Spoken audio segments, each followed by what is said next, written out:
오랜 세월 동안을 하나님께서 자기 백성으로 삼으셨던 이 이스라엘이 오늘 이 열왕기하 17장에서 완전히 멸망하는 이야기를 오늘 우리가 읽었습니다. 멸망을 당한 이스라엘 백성들도 안타깝지만 그 멸망함 가운데 사라져 버린 그 이스라엘을 보는 하나님의 마음은 얼마나 안타까우시겠는가. 물론 이것이 끝이 아니죠. 사실은 하나님께서 이스라엘을 멸망시키고 그리고 100년 조금 더 지난 이후에 마지막 남은 유다 민족까지도 결국 멸망을 당하게 됩니다. 하나님께서 그 백성을 멸망케 하시는 것은 다시 세우게 하기 위함이신 것을 우리는 압니다.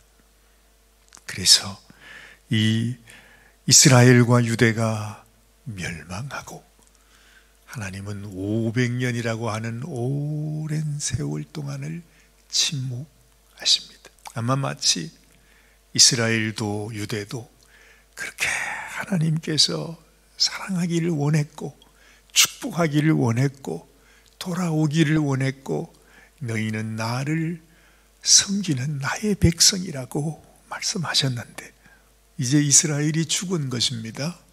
유대도 죽은 것입니다. 다 끝났습니다.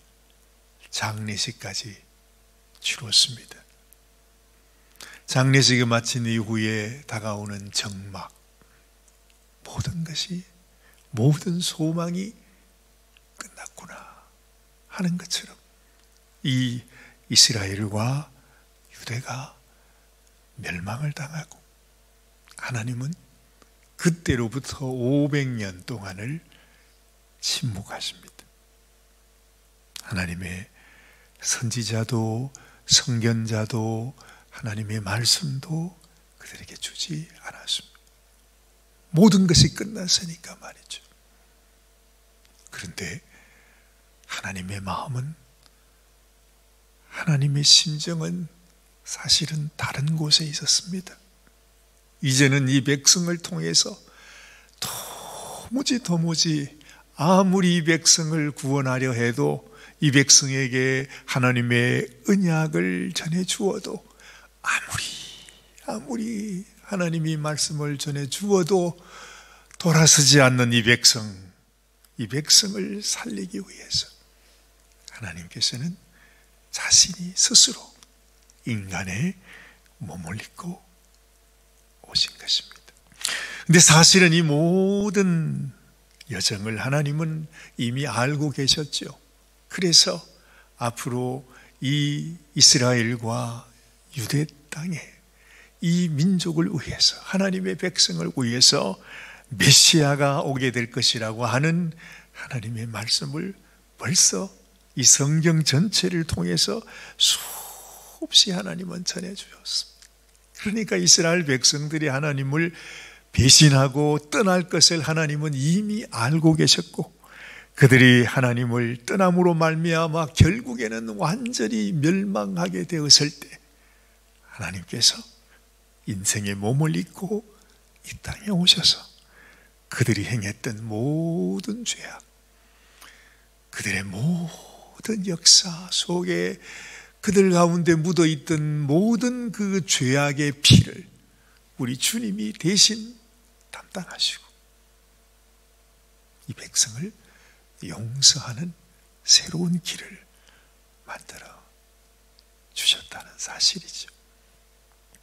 이런 전체적인 큰 그림을 내 마음속에 생각하면서 비록 이 이스라엘 민족이 멸망을 당하지만 이 민족을 향하여 하나님이 갖고 계신 마음이 어떠한지, 정말 얼마나 안타까운 심정으로 이 백성을 바라보고 있는지 하는 것을 마음에 기억하면서 오늘 우리가 읽었던 말씀을 다시 한번 생각하고 그렇게 할 수 있으면 좋겠습니다. 이스라엘의 마지막 왕이 호세아 왕이라고 그랬습니다.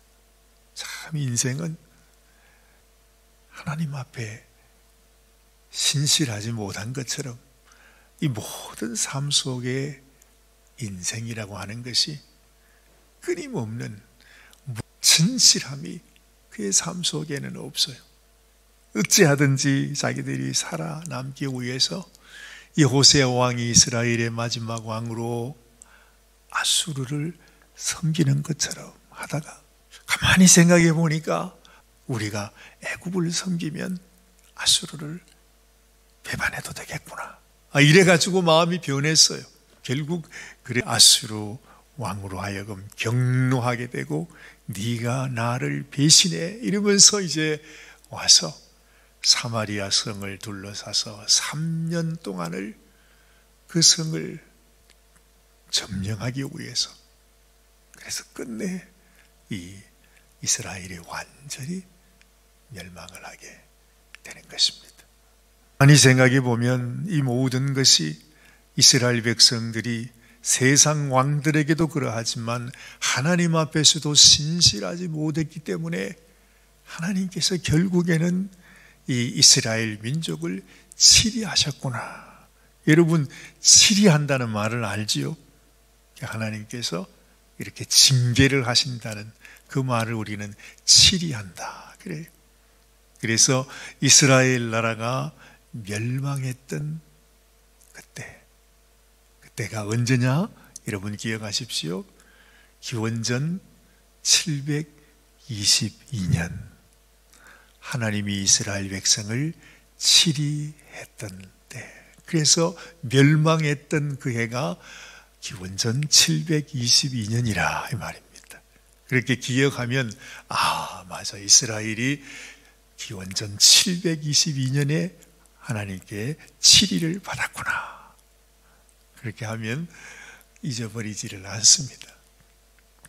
결국 이스라엘이 그렇게 멸망을 하고 세상에 그 아수르 왕이 그 사마리아 땅에다가 거기에서 살던 이스라엘 백성들은 데리고 가서 아수르 땅에 가다 두고 그 주변 나라에 있던 자기 사람들을 다 데리고 이 사마리아 땅에 살게 했다는 겁니다. 그래서 이것 때문에 이 사마리아가 예수님 왔을 때에 사람들이 그렇게 사마리아 땅에 발도 디디지 않는다, 그런 얘기들 하잖아요. 그 땅으로는 들어가지 않는다는 것이 왜냐하면 더럽혀진 땅이기 때문에. 그 말이 이 말이죠. 지금 그 땅에 살던 사람들이 다 포로돼서 아수르 땅으로 가고 그 땅에 살던 이방인들을 데리고 지금 이 사마리아 땅에 옮겨놨으니까 말입니다. 하나님께서도 너무너무 속이 상했던지 그 이방 족속들이 와서 살 때에 하나님이 그 백성들에게 아주 하나님의 사자를 통해서 그 백성들을 죽였다 그래요. 너무너무 놀래가지고 자기들이 생각하기에 이 땅에 신이 있는데 이 땅에 신이 화가 나서 자기들이 죽었으니까 우리가 이 땅에 신을 섬기는 법을 알게 해주십시오. 이래가지고는 또 아수르 왕이 제사장을 한 사람 보내서 그 사마리아 땅에 있는 이방 사람들에게 어떻게 하나님을 섬기느냐를 가르쳐 주는 거죠. 근데 그게 무슨 소용이 있겠어요? 그러므로 인해서 그들이 하나님을 섬긴다 하지만은 자기들의 토속신, 원래 자기들이 섬기는 그 신을 섬기는 데다가 하나님을 섬기는 것까지 합해가지고 완전히 이제는 믹스가 되어버린 그러한 신앙을 가지게 되었다는 것이고, 이렇게 사마리아가 타락되어졌다 하는 것입니다. 하나님은 말씀합니다. 내가 왜 너희를 이렇게 멸망시킬 수밖에 없었는가? 그 오랜 역사를 내가 너희들에게 한 이 모든 말씀, 이 모든 약속, 이 모든 율법 내가 이렇게까지 너희들에게 명령했지만 너희가 내 말을 순종하지 않고 나를 버리고 이 악한 죄악의 길로 갔었다는 말씀을 하나님은 그들에게 하고 있는 것입니다. 하나님께서 이 백성을 향한 마음이 안타깝듯이 지금도 하나님은 우리를 향하여 얘야, 너도 이 세상에 살아가는 동안 수많은 유혹과 위협과 환난과 고난과 시련이 있겠지만 온갖 이 세상의 우상들로 인하여 수많은 압박을 받게 되겠지만 내가 너희에게 준 약속을 잊어버리지 말고 마음에 담고 어떤 유혹 속에서도 어떤 상황 가운데서도 나의 약속을 잊어버리지 말아라. 너의 왕, 만왕의 왕은 나 만군의 여호와 하나님이다.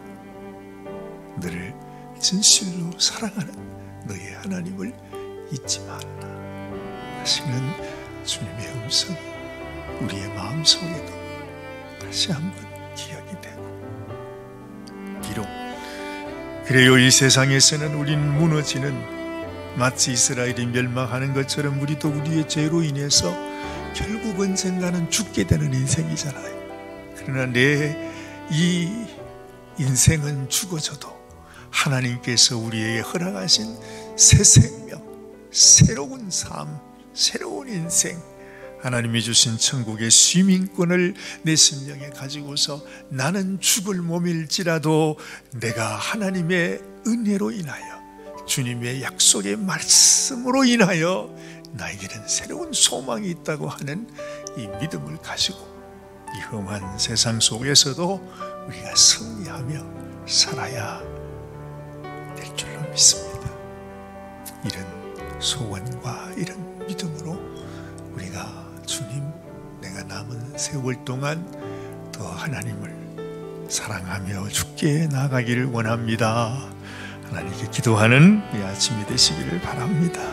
하나님 아버지요, 하나님께서 우리에게 말씀하신 대로 너희를 위하여 기록한 율례와 법도와 율법과 계명을 지켜 영원히 행하고 다른 신들을 경외하지 말며 또 내가 너희와 세운 언약을 잊지 말며 다른 신들을 경외하지 말고 오직 너희 하나님 여호와만을 경외하라.